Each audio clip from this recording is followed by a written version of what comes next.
All right, we are live. Well, we've been live for about a minute, but I didn't quite count the countdown there. Hey, Andrew, how are things? Oh, not too bad. Happy to see that most of the snow is gone outside. How about yourself? All happy with that. It is 4:30. It is office hours. Nothing to complain about here. I would tend to agree with you. One of our favorite parts of the week. Yeah. In general, this is just a fantastic week. For a while, we had always had more Intune people in our trainings, but this week we're actually running a completely full ConfigMgr class, focus on imaging. So that makes my heart feel very warm and fuzzy. I like that.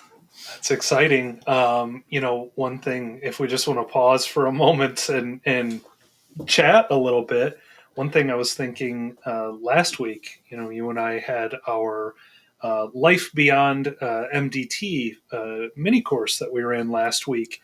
And it's interesting. Of course, of course, Intune is picking up steam, right? We see more and more folks using Intune, but to have a full OSD or full config manager course this week, to have over 200 attendees on our MDT session last week, it's very much still in need. Config Manager is very much still in use. People still want to learn it. People still need to learn it. Just an interesting observation I've had over the last week. Yeah, all in all, we had 1,000 people signing up for it, and as you mentioned, 200 were joining it live. But we never had a webinar that successful, so it definitely tells a story. And it's almost like there is a Windows version expiring in October this year or something. Like a lot of folks are, it's like, oh darn, I have to get up to speed and getting Windows 11 deployed quickly. It's 2025 already. Oh my goodness! Yeah, I know, it's crazy. but other than that, it is great. So what else is new, good sir? Well, I've got a few things, as always, that I've come across this week. If you want to share my screen, I can start off with those. Yes, I can, and I shall, and I Perfect. did. Well, thank you. First one here, a short and sweet but very useful blog post from Damien is just how you can create a dynamic Entra ID group for Windows 11 devices. A couple of examples here where he shows you how you can look at Windows 10 devices, Windows 11 devices, or even specific build feature updates based on, of course, the build number of Windows that you're working with. Again, short and sweet blog post, but very useful reference here if you want to build out these Entra ID groups for reporting or assignments or anything like that. It can be very useful. I also have a couple of posts that I came across that are sort of on the fringes of what we do. Not necessarily systems management related, but I did see Microsoft announced a What's New and Microsoft EDU webinar coming up here in a couple of weeks. So I will be sure to hop on that. There are a few things in there that were interesting, of particular interest to the systems management groups here was Microsoft 365 apps updates. I'm not sure what that agenda item means, but I was trying to look for things that we're more likely to be working with. Yeah, I have not a fighting chance on reading that text. Let's see. Oh, there we go. Yeah, you can make it larger. And just for you, I even Thank have you. Zoom in. Turning 52 this year, so I need to get used to Zoom it a little bit more then. Yeah, pretty much. So I wanted to share this for any of the EDU folks out there. It looks like a possibly interesting agenda there. I also came across this interesting, maybe it's interesting, maybe it's not, announcement Tuesday evening. Exchange Online is going to, or Microsoft is going to release limits in Exchange Online for how many outbound emails you can send. What that means is an email that you're sending from your tenant out to another tenant, out to Gmail, out to another organization, or something along those lines. So external recipients, basically.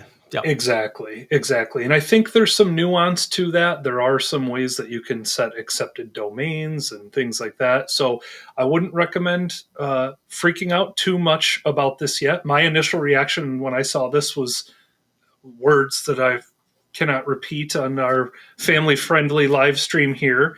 But as I actually started to read the details, I said, all right, let's figure out what's going on first and how we'll be affected.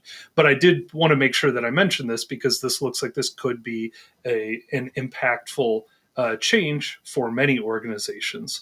So you can see here, depending on how many email licenses you have purchased in your organization, that's really what defines the rate limit that gets set on your tenant.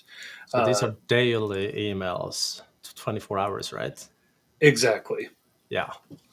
I mean, if you're sending more than 10,000 emails a day per person, you're probably sending out stuff you shouldn't.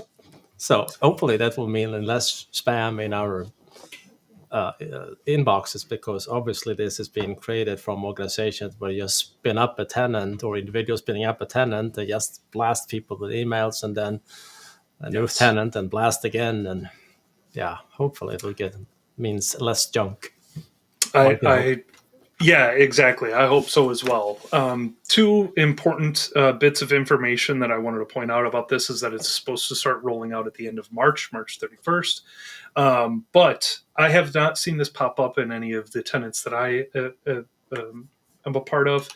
But here in late February, which is we have 48 hours left of the month, there's going to be a report showing up in the Exchange Admin Center reports mail flow section that's going to show you how these new limits may or may not affect your organization. So I wanted to throw that out there as well. Thank you, sir. Of course. And then this was another interesting tidbit. We haven't had any drama with the Microsoft Graph SDK here for several months. And so this week we got some. Version 2.26 was released of this PowerShell module. 2.26.0 should be mentioned. Yes, because 2.26.1 was released today. But I've still seen the recommendation of don't go updating to any of the 2.26 versions just yet. So essentially a couple of things here. I think this was, Tony Redmond, fantastic follow, by the way, in the M365 Microsoft Graph space. Tony puts out some fantastic information. But basically, 2.26 dropped .NET 6 and .NET 7 support without any warning, seemingly. Azure Automation runbooks began to fail. And then I know there were some issues with, the Graph authentication module. I thought I came across one. I'm not going to say that out loud because maybe I'm wrong. But anyways, there are some issues with this module. So the recommendation still today, even with 2.261 coming out, is stick with 2.25 for the moment. This looked like a pretty annoying one for now. Yeah, why test new releases? Great point. Last but not least, and then I will turn it over to you, Johan, is just a quick demo here. And this actually, I noticed we had a question here in the chat. Do you know of a way to speed up application deployment for macOS via Intune?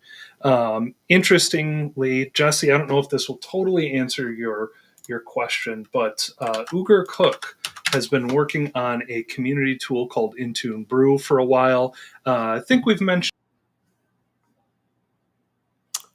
We have definitely mentioned it, and I just lost your audio. Andrew, your audio cut out there. I'm not sure if it's just for me or...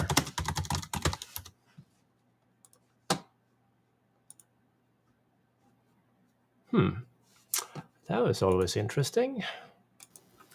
Try again. What do I have, the 4:41 Wednesday scheduled task to ruin my restring connection? There is probably like a factory close to you where they just power down the equipment for the day, and it's a true story. I worked for 20 years ago, 25. Yeah. It was a lawyer firm where the Novell server went down every Monday morning. And it was because a factory close by started up their machinery, and that caused so much power fluctuation. So their Novell server took a nosedive. It's interesting because every time this has happened, I mean, you've said I drop out basically, but on my side, it's 1 second that there's an issue, and then I hear you talking immediately. It's very strange. So, or troubleshooting in my future. Yes. Anyhow, back to IntuneBrew, because that's where we left off. See if I can find your screen again. Yes, please. Thank you. What can possibly go wrong in a live stream? Oh, yeah, nothing. Let alone a live demo that I'm about to show. So if you're using Azure Automation, this new version of IntuneBrew is now fully automated. You can actually set the script up in Azure Automation and schedule a runbook to run on a schedule and update your applications in Intune, which is awesome. So basically what IntuneBrew does, if you have not used it, is if we go over to the GitHub repository for it, ugur has a few PowerShell scripts. So there's the standard IntuneBrew PowerShell script, and then there's a runbook. And you specify the applications that are available in IntuneBrew that you want to be created up in Intune, the macOS applications specifically. And you can see here in the apps directory that he has a bunch of JSON config files that point to the various download links for specific applications.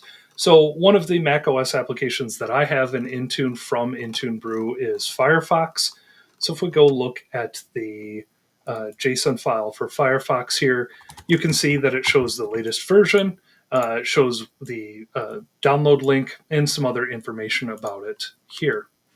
This is as simple as, if we go look over in my Intune Admin Center, I have Firefox and Spotify that actually have not been updated for a while.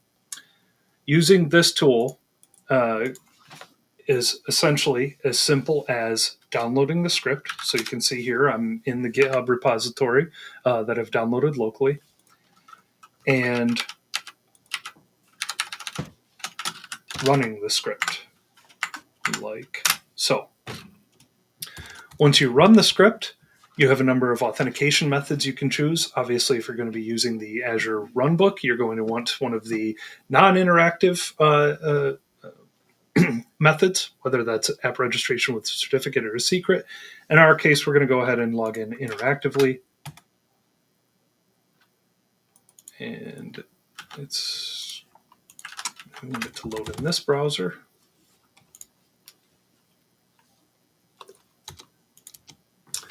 And then you can see we're presented with a list of applications that are available with IntuneBrew.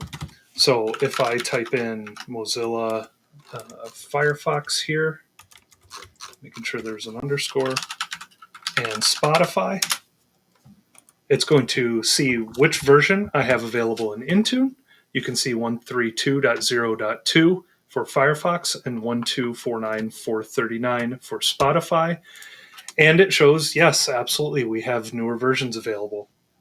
Finds those applications. We want to continue and get those updated. And the script here just goes through, downloads the content, and then uploads it to Azure Storage, and then is going to create the application in Intune as well. And in just a few moments here, we'll see that application be updated. But this is a fantastic, fantastic community tool if you are managing macOS devices in your environment. Really is as simple as what I've showed here, to update those applications, and then you can go into the admin you have your macOS devices in.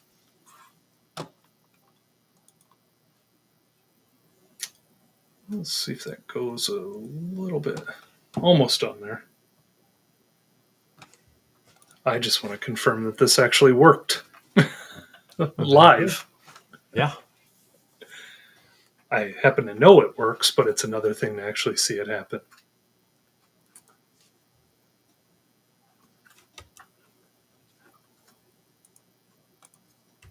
There, it even adds the app logo for you, which is really cool.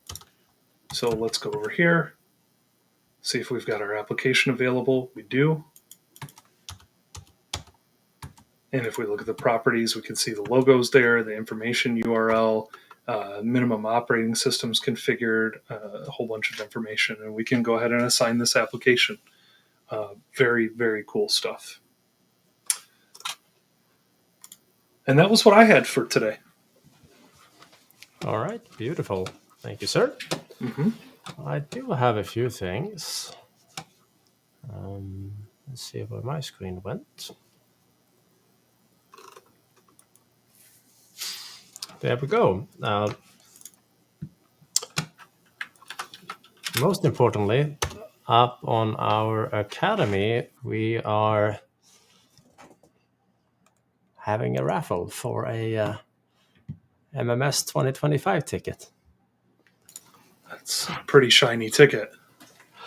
It's an $1,800 ticket.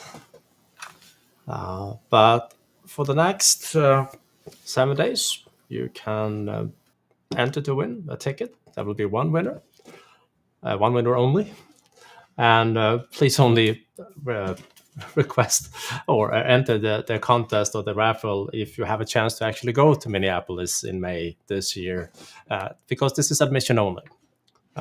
We don't cover flights or hotels or anything like that. But so if you're able to make it to Minneapolis in May 4th through 8th, by all means, this is a good chance to win a ticket.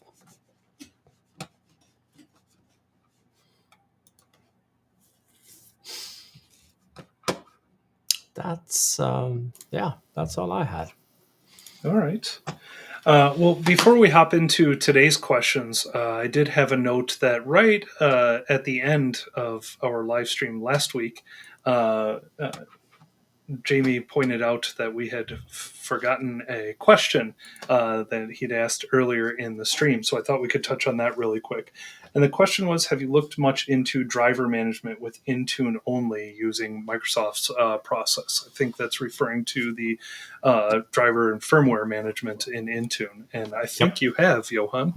that is correct. Let me...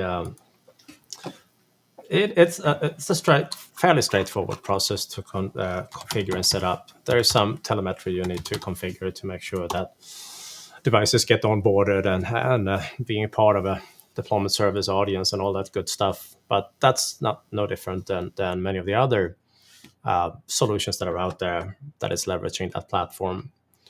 But the way I like to go and set it up is to have a bit more policies than technically is required. But the way I have it set it up here, and what can go wrong in a live demo? Yeah, I could log on with a wrong user to my tenant. That's what could happen. That's what it looks like when you don't have permissions to a tenant and try to check up on your devices. If you're curious, yes, I will approve.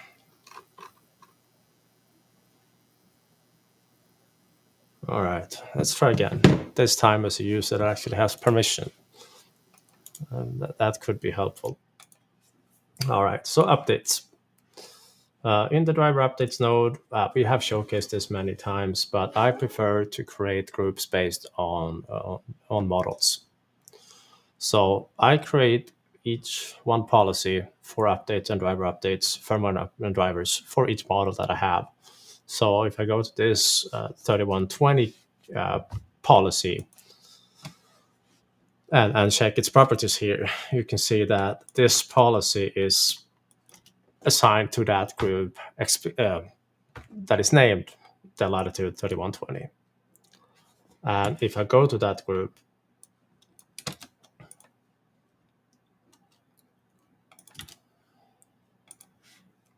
I'm using a dynamic membership.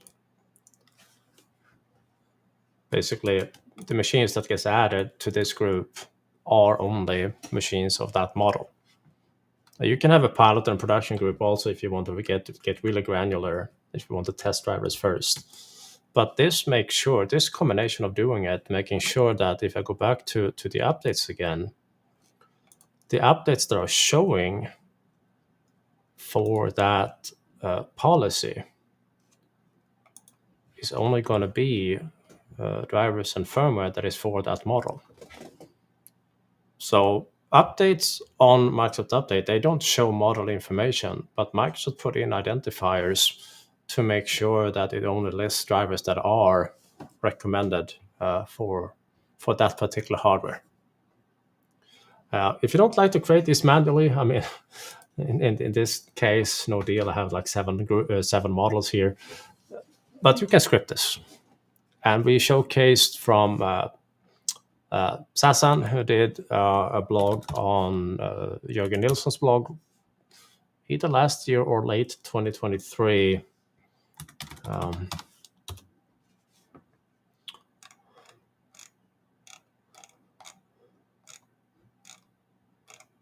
Let's see if I can find that post. Might have to throw in a driver search instead.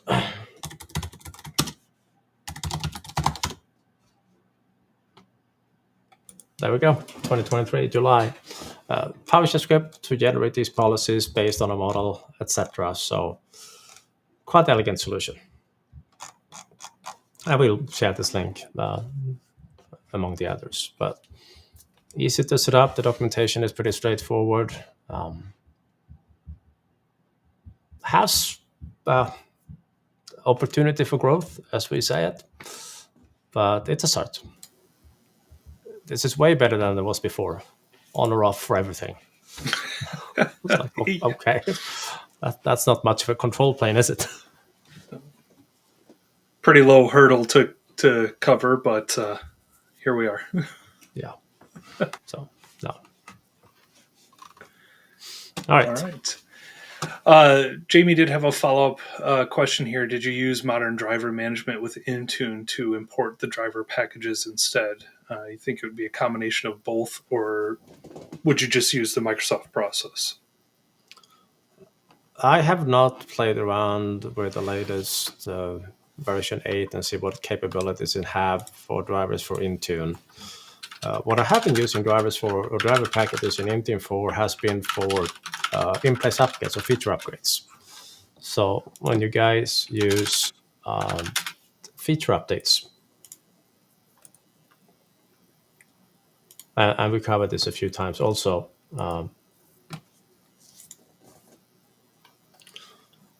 if you need to provide drivers for devices that are part of these groups, they have more or less to be deployed as applications.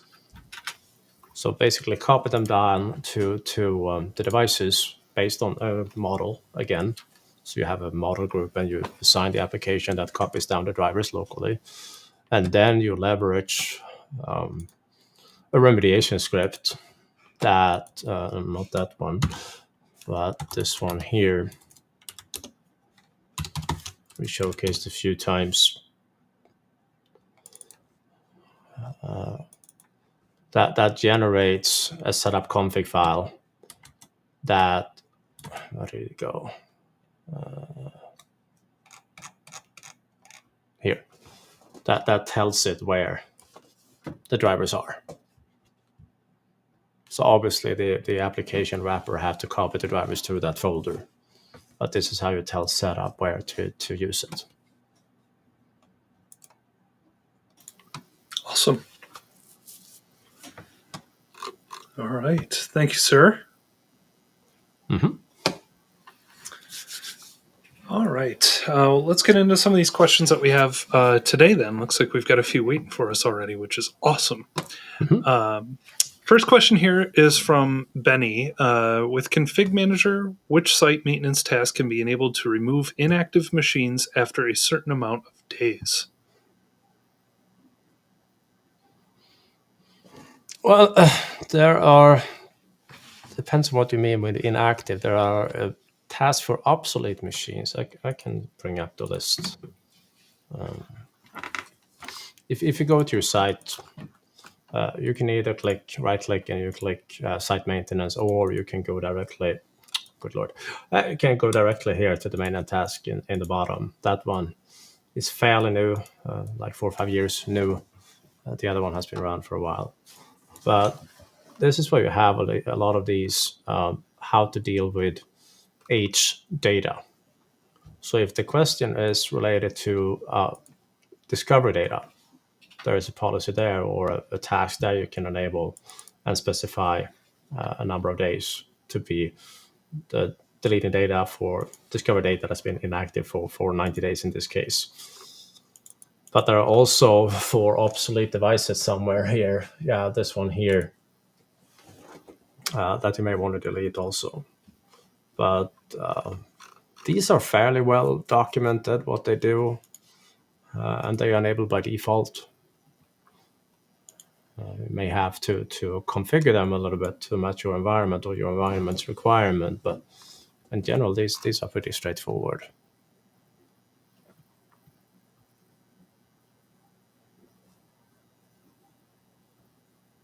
All right. Good stuff. Very important. Yeah. Want to keep your site clean. Yeah. All right. I mean, sorry, go ahead. I mean, discovery data is interesting because you can, of course, also configure your discovery methods to reduce the number of junk you get into the environment. Mm-hmm. So on the for example system discovery, you can configure options to say, you know what, only discover machines that have been logged in for the past 3 months, or have their password changed the past 3 months. These are not enabled by default. That's something you have to enable. Or you can ask your Active Directory team to do maybe their job, getting rid of stale devices. One would hope. I mean, it's younger because some organizations, they have like policies, legal requirements to keep objects behind longer than most folks would. Compliance reasons or whatever. Mm-hmm.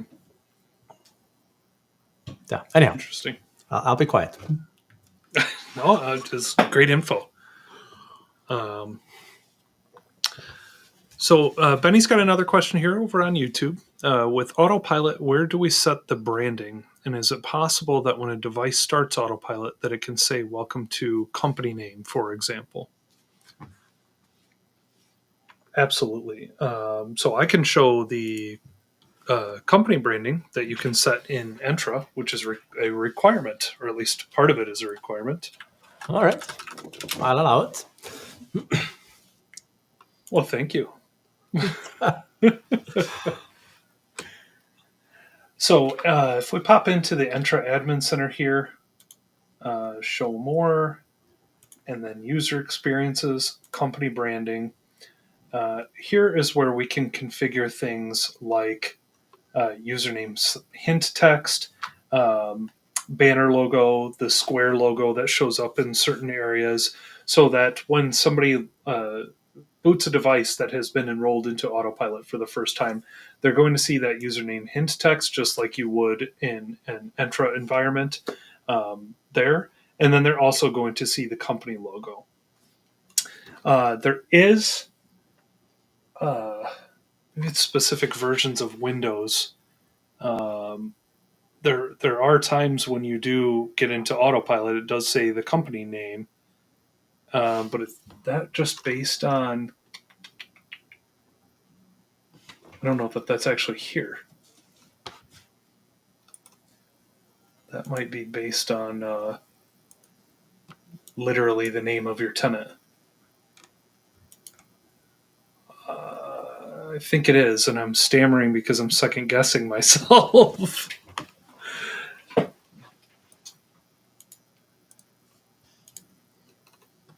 There's definitely not a setting in the profile for it.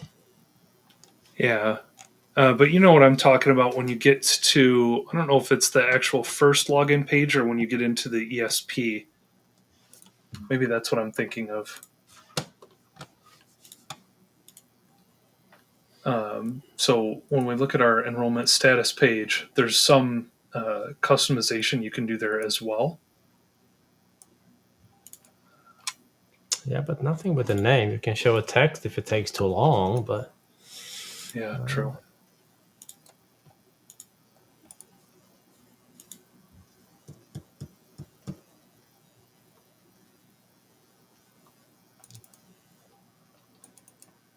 Yeah, ignore this. This is.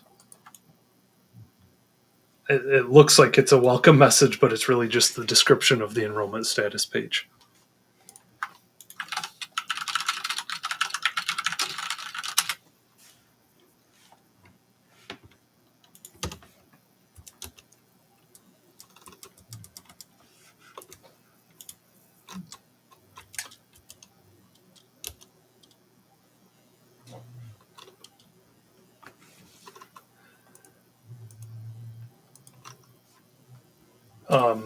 well, I have Then, a screenshot from Windows 10 when I was. Let me share it. Might be easier.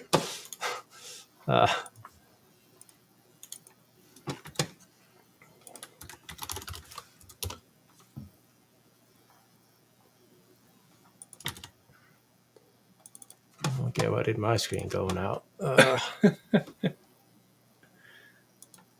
Here, this is from one of our lab guides for our class, but in the end of it, this is obviously a Windows 10 device, but yes. this is when a user is pre-provisioned, like assigned to the device as an optional configuration, but then it does show this welcome to whatever tenant name you had there. So this is from one of the Microsoft tenants, the test tenants. You recognize them, they had this weird little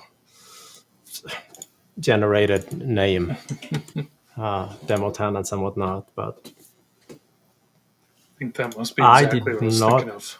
Yeah, so I did not configure this at all. So just pick that from the tenant somewhere. Yeah, and the actual name is my best guess. Where's Niehaus when you need him? Exactly. I can ask him and get back next week or something. But Okay. Well, it's funny because I think the second I hear Autopilot branding, I think of him anyways. yeah. I was also checking to see if I may actually have an Autopilot VM from last week that I never enrolled.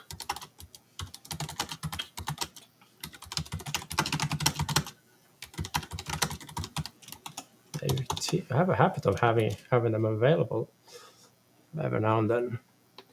Every now and then. I'm powering one on right now. I hope it's in this. It was already uploaded to Autopilot and everything. It was sysprepped, I know that much. Oh, that's a good start. Because if this comes up in a state that I would like it to come up in, I might actually be able to show an enrollment.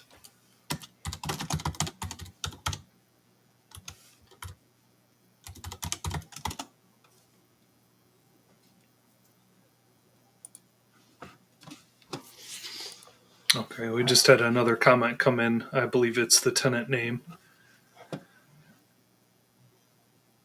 Yeah, that's our best guess at the moment also, and thank you for commenting on that. So while we're waiting for Andrew to get the VM up, unless it's up already, Almost. almost. Can we It see them? says just a moment. All right, can I share your screen? Oh yeah, absolutely. Well, it said good things coming our way also. That is, it's so friendly. I love it. I must have done something right today to deserve Yeah. such positivity. Yeah, I told you earlier, I'm so happy for running a full imaging class. It's like the best. Yeah. Let's see. And I think that, so Amir also had a follow up comment here. The branding display has changed in Windows 11. The only thing you would see is the company logo, even if a user is assigned. They don't get the hi and welcome text anymore. So it's a great point. So this is what the Windows 11 version looks like. So you still get the logo. In this case, fantastic logo here, by the way. Thank you, sir. Yeah. This particular logo, has the text and everything. You've got a little bit of the branding and then the username sign-in text here as well. So if we go like this,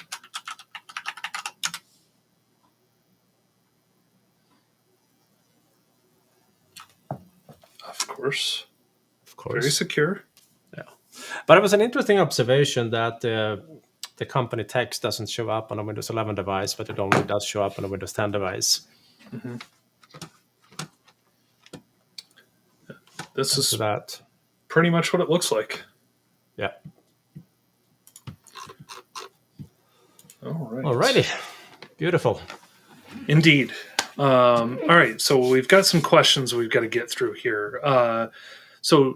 Jesse did have a follow-up here on the macOS applications earlier, so he is aware of Ugur's project, but noticed that waiting on the app to land on the device takes a long time.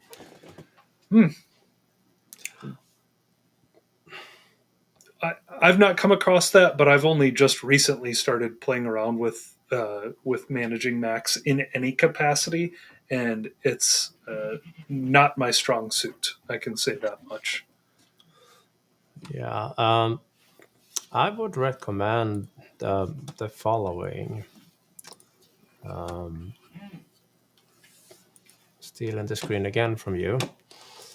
Sounds good. Head over to our Academy, Jesse, and our community. And in the macOS space, post a question and ping Dean. And it should, if anyone knows this, he does. Because my experience with macOS management is slim. As in, I don't have one. Yeah. You have seen one. My wife has one, but I don't have one. Yep. And for some odd reason, she did not want to enroll her Mac in my lab tenant. Can't imagine why. Her loss.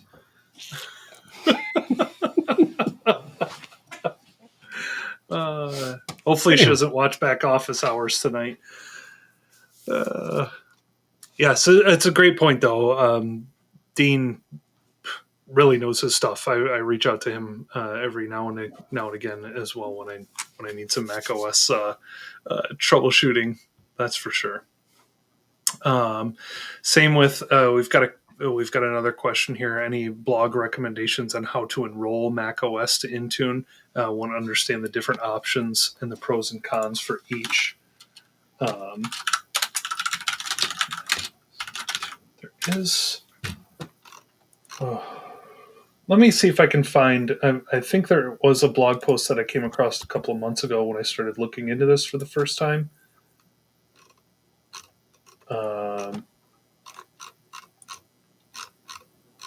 So let me see if I can find that.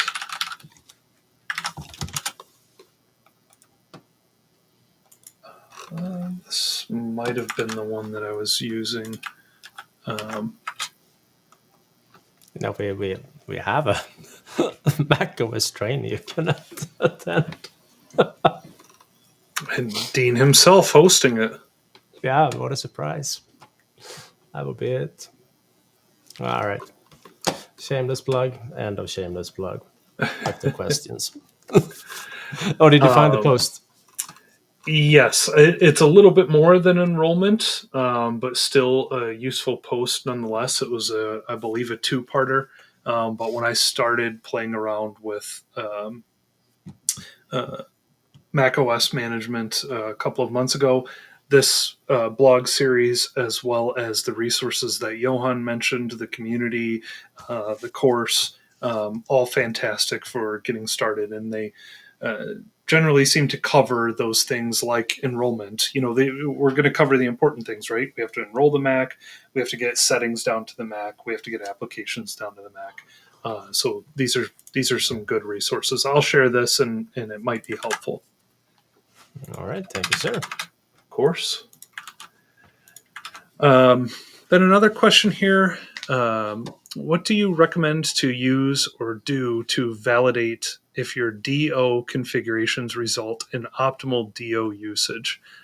In this case, they're using Microsoft Connected Cache.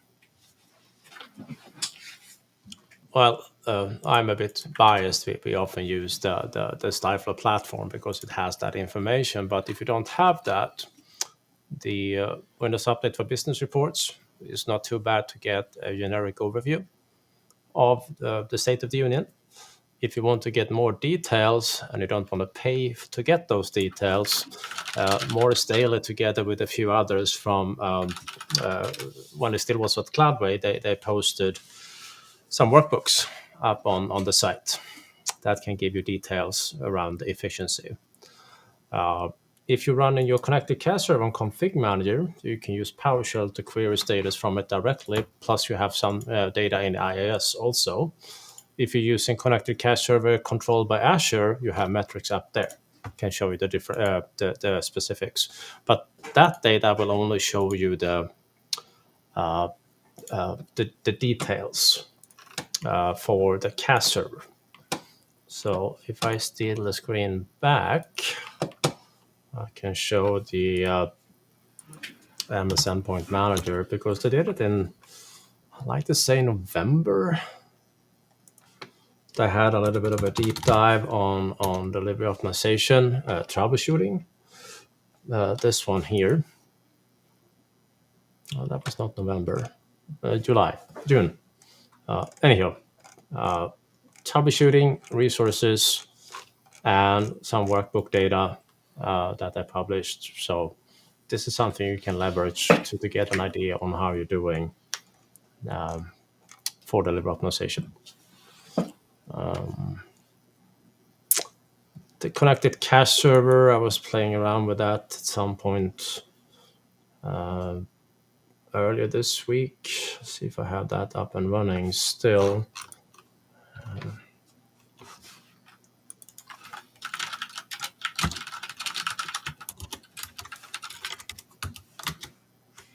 Might be on the DP, thinking of it. Yeah, this one here.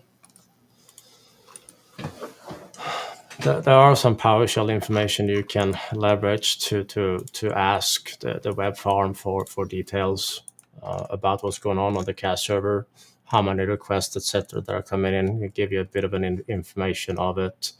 You can also go directly to IIS, as I mentioned. That will be a server farm, and each of these different download sites, wherever you're getting downloads from, there will be metrics for that one that you can look up information also to see how you're doing in your caching and whatnot. And then, of course, the Azure side of things, when you go to portalazure.com, log in as an admin this time, and go over to your cache servers or your cache nodes. So you do have metrics here. Should have at least something if I go back a month. Maybe not that server, but this one, I think. Yeah, here you have some metrics on how that server is doing. But I like to say that these type of resource data that looks at the holistic view, not just the cache server, but also the peering in general and what type of content it's peering, that is better. And I believe there was one workbook here, slightly older one, but it's also useful for viewing that information. Yeah.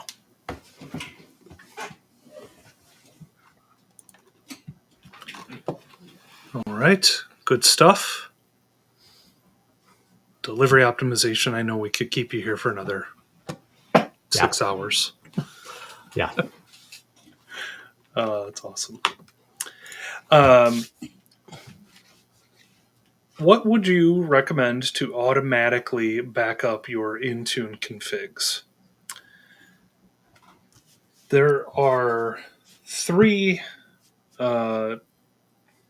common methods that I'm aware of. There is Michael Carlson's Intune Management UI, which is fantastic, but I don't know if there's any way to automate that because it's a GUI-based tool. Johan and I have talked about that tool many times on here before. It's a fantastic tool, and we've used that a lot. 2 others that I've come across many times, but I have not used them myself.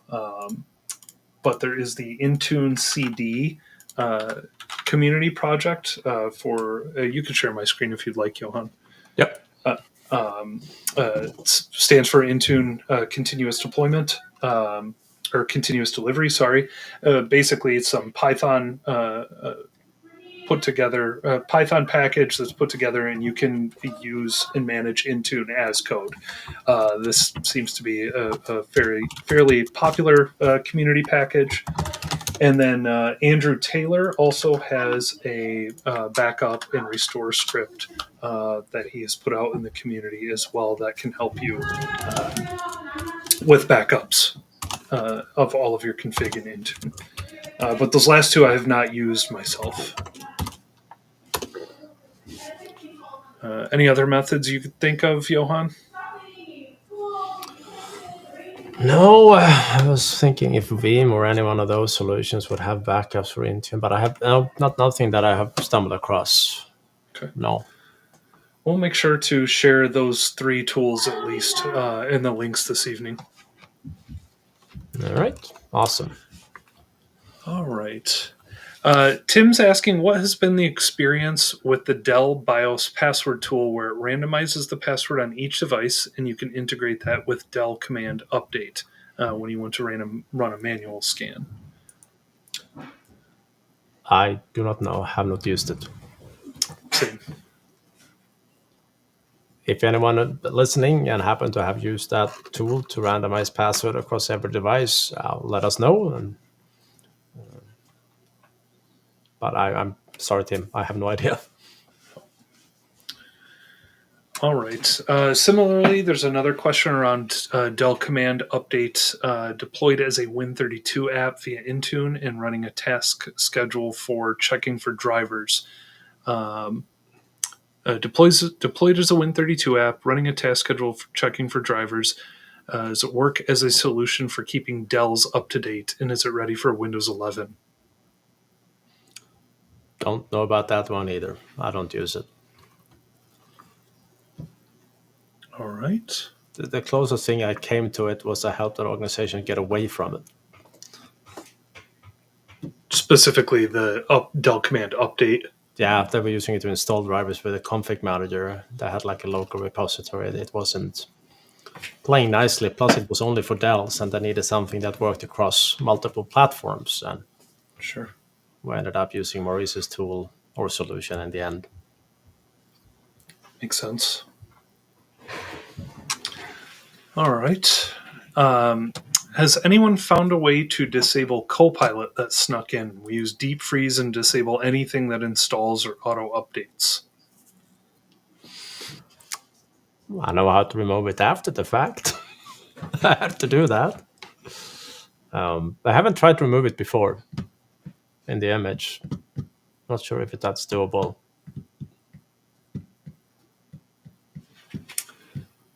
Same.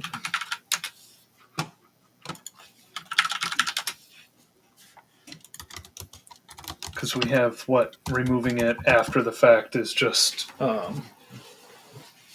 you Yeah, had there a was blog prep post. breaks. Yeah. Yeah. Let me pop that up here. Right there, this little command.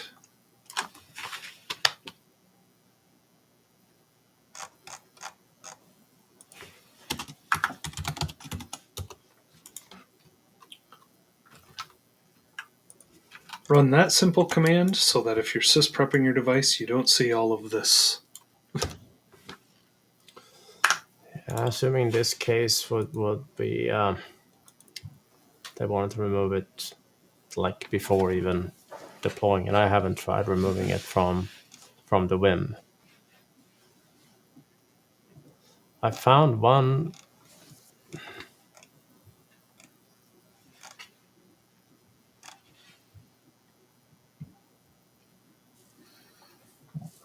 reference to someone using the remove capability to get rid of it, but I would have to test that. I don't know. Something to try out. Yeah. All right. What are the chances of a native ARM64 config manager client? Slim. And there was a follow-up comment here too. Config manager client supports ARM64. Why is native needed? And another follow-up to save power potentially. Yeah, I mean, in general, ARM native software runs better on ARM hardware. It's just try Firefox or Chrome, and you'll find that the ARM versions are much better on ARM hardware.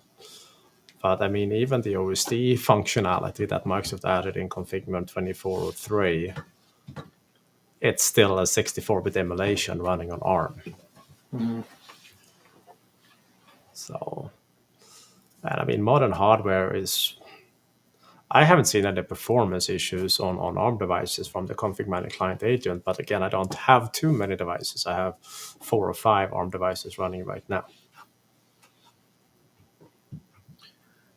Well, and on that note, Jamie was asking if you played any more with ARM and creating reference images with like the ARM dev kit or an Azure ARM VM. Nope, I have not. No reference images created there yet. Deploy them I have both through PowerShell as well as Config Manager, but no reference images. Mm-hmm. I'll be surprised if anyone actually tries to spread on an ARM device. And that includes Microsoft. Yeah. All right. Let's see. We've got a few more comments in here. 2 ways to enroll a Mac, either through Apple Business Manager with the reseller registering them in Apple Business Manager, or doing it with an iPhone. All right. Yeah, Jamie, Jamie's got a comment. Jamf Pro is better, I hear, than Intune for Macs. Intune is still maturing. Agreed, but we are seeing more and more folks try out Intune, even with some of the limitations or perceived limitations from moving from Jamf Pro to Intune. But I think for shops that mainly manage Macs, I'm still mostly hearing that Jamf Pro has an edge over Intune. But yeah, still maturing. We see every single month in the what's new with Intune, we're seeing improvements on macOS and iOS. And I've seen some larger companies that have several thousand Macs have moved over to Intune, have done so successfully. I remember having a chat with Dean about that last year, where we purposely delayed one of his courses with 3 months just so that updates that he knew was coming to Intune could be included, because that was such a massive change. So even though the gap is not bridged yet, the last 12, 15 months, at least according to Dean, there has been a lot of work done for the macOS platform. But yeah, I've seen some comparisons also that still claims that YAML has the edge, and not just performance, but basically functionality. So yeah, we'll see. We'll see. Yep. All right. Richard's asking any advice to start testing Autopatch. Yes, my best advice, the simplest advice would be enable it and enroll a couple of devices. I will drop the documentation, some specific documentation from Microsoft into the links for this evening. Their Autopatch documentation I've found to be quite solid, actually. But it's pretty easy, Richard. Onboard your tenant, go through some prereq checks. As long as you pass those, you can enroll a few devices into Autopatch. You don't have to enroll your entire tenant or anything like that to start testing. So let me just make a note of that. Yeah. That was a follow-up reply from Amir here also. Thank you for sharing again. They are using the del command update as a Win32 app and as a scheduled task to check and install updates. Their challenge was a homebrew maintenance window toast message to handle reboots. But yeah, that is awesome. And I saw the thank you from whoever asked it earlier also. So I love this when the community is coming together and sharing feedback even within the session to each other. That's the good stuff. Yes, it is.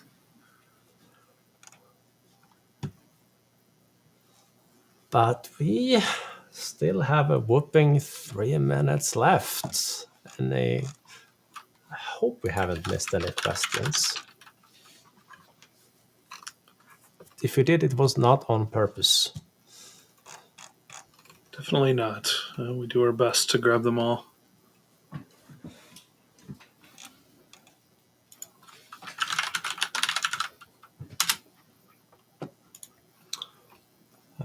Friendly reminder to those folks that may have joined in late here. We have a raffle running up on the Academy. We are one of the sponsors for the conference, and we are raffling out the ticket to MMS, and you have about 7 days to enter that raffle. One lucky winner will walk away with a conference ticket or admission. All right. Awesome. All right. Well, we had, let's see, Amir has a follow-up here on Jamf. We did a deep POC with Jamf Pro, but in the end, figured to do 99% of everything they do with customized settings and Intune, and the additional cost wasn't justifiable anymore. Common story, I think, that we're seeing. Thank you for that info. Yes, thank you, Amir. And then, Johan, do you use VM hosts or Windows Server for running all your VMs? A combination. I have close to 50 hosts now that I'm managing, physical hosts. But for some workloads, we have a lot of nested hosts also running all the more powerful Hyper-V hosts. But yeah, Windows Server is the main OS on those. Sometimes you run Windows 11 just for testing, but in the end, all the server OS, because you can take advantage of data deduplication, and VMs tend to take a bit of disk space. Just a little. All right. Yeah. Wow. That hour flew by. Yeah, where'd the time go? Again. Quickly.